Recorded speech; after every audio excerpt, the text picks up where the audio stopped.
번째 뉴스를 말씀드리도록 하겠습니다. 젊을수록 받는 혜택보다 조세 부담 커져 세대 갈등 불보듯. 제가 분명 말씀드렸습니다.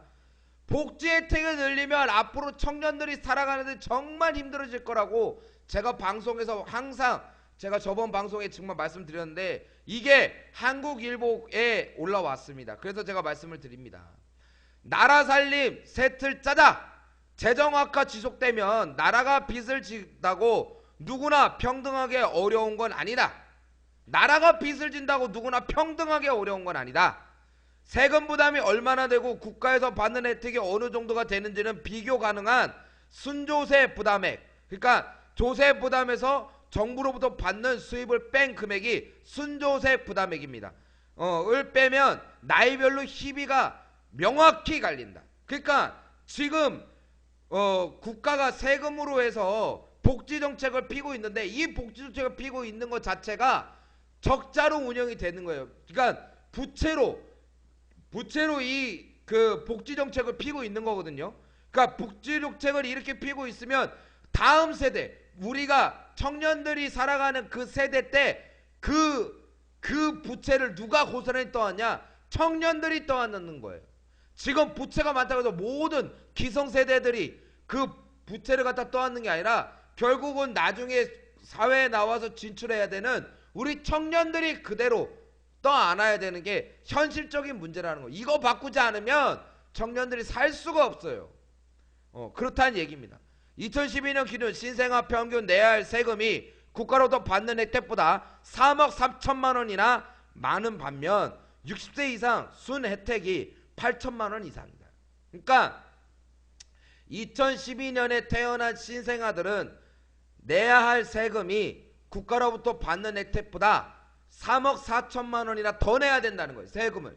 내가 국가한테 받는 혜택보다 3억 4천만 원 더 내야 되고 지금 60세 이상은 순 혜택, 그러니까 다 찹부 다 태고 순 혜택만 8천만 원 이상을 받을 수 있다는 겁니다. 그러니까 기성세대들은 아무것도 내지 않고 8천만 원이라는 돈을 받는 거고 지금 청년들 2012년에 태어난 그 청년들은 나중에 3억 4천만 원에 물어내야 된다는 거예요. 지금 이런 구조를 지금 우리 대한민국 구조라는 겁니다. 한국의 재정국가가 젊은 시대에 불리하게 짜여 있다는 지적을 나올 수밖에 없다는 이유입니다. 이거를 찾아내고 알아내는 사람들이 그렇게 많지 않아요. 그게 문제라는 거예요. 이거를 찾아내고 알아내야 되고 우리 청년들이 이렇게 하면 안 된다고 지금 이야기를 해야 되는데 박근혜 정부가 어떻고 국회의원이 어떻고 누가 돈을 땡기고 안 땡기고 지금 이거 얘기할 때가 아니라고. 청년들은 지금 어떻게 해서 이 나라의 부채를 갚을 거야. 기성세대들 니네들이 돈을 썼으니까 니네들이 갚아내라 이야기를 해야 돼요. 그게 맞는 거 아닙니까? 앞으로 재정사태가 점점 악화되는 경우 이런 격차가 더욱 심해질 것으로 보인다. 통계청에 따르면 우리나라 인구는 2030년 정점 5216만 명을 찍고 계속 내리막을 걷는 반면 65세 이상 노년층 인구는 갈수록 늘어나면서 2060년에는 현재 660만 명보다 3배가량 늘어나 1827만 명에 달할 것으로 전망이 된다. 저출산 고령화가 심화되면서 그만큼 전년층이 떠안아야 한 부담이 늘어날 수밖에 없다는 얘기. 지금 노인들한테 복지를 퍼주다 보면 나중에 그 노인들한테 복지를 퍼주는 그 돈을 누가 내야 되냐? 기성 청년들이 내야 돼. 지금 청년 여러분들이 내줘야 되는 거예요. 심각합니다. 정말 청년 여러분들 우리 정말 정신 차려야 돼요.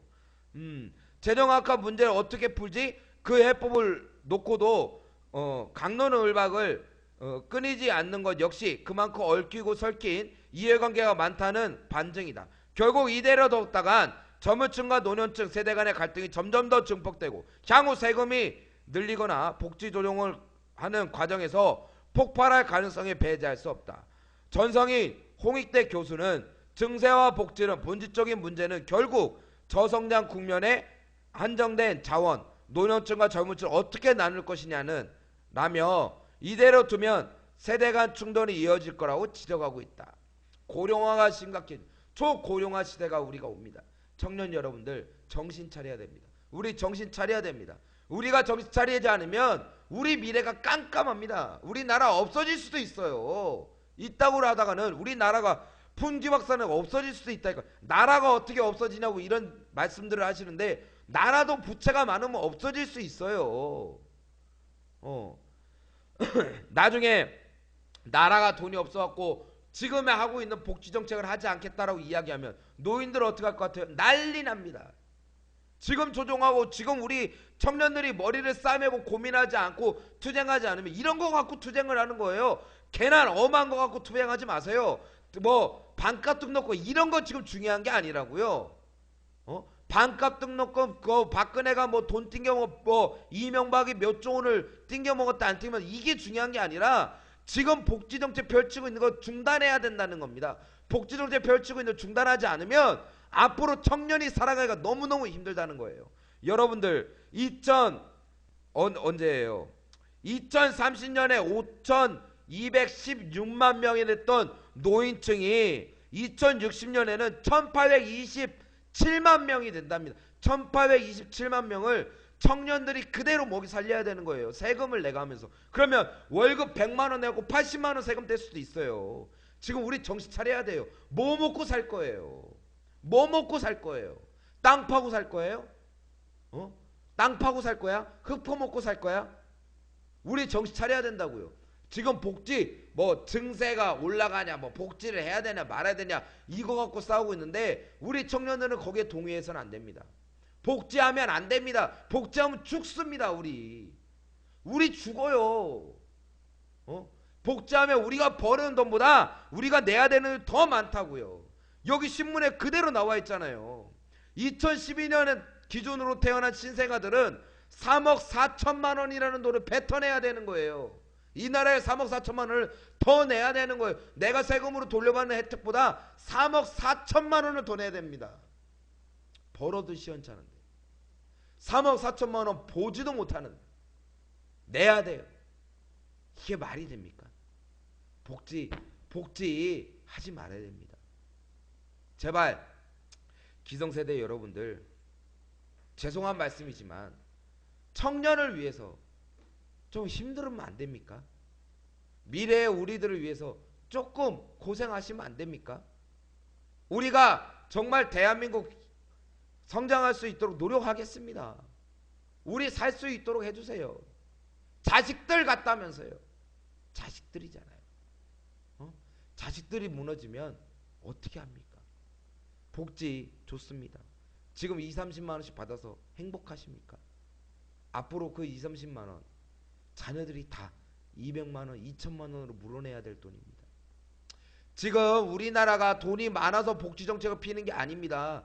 부채로 복지정책을 피고 있는 거예요. 나라에 빚을 져갖고 복지정책을 피고 있는데 그거 좋다고 지금 먹고 있는 겁니다. 기업들은 돈을 꽁꽁 숨기고, 정치인들은 돈을 갖다 숨기고, 노인들은 돈을 갖다 쓰고, 청년들은 어떻게 합니까? 지금 사회에 나와갖고 지금 돈을 벌어야 될 청년들 어떻게 할 겁니까? 어떻게 해줄 거냐고. 우리가 신문을 봐야 되는 이유 중에 하나입니다. 여러분 신문 좀 봅시다. 우리 신문 보고 우리 앞으로 미래를 위해서 설계를 합시다. 우리가 싸워야 되는 건 복지를 하지 말아야 된다고 싸워야 됩니다. 복지하지 맙시다. 복지 좀 하지 맙시다. 이렇게 싸웁시다. 부탁드립니다.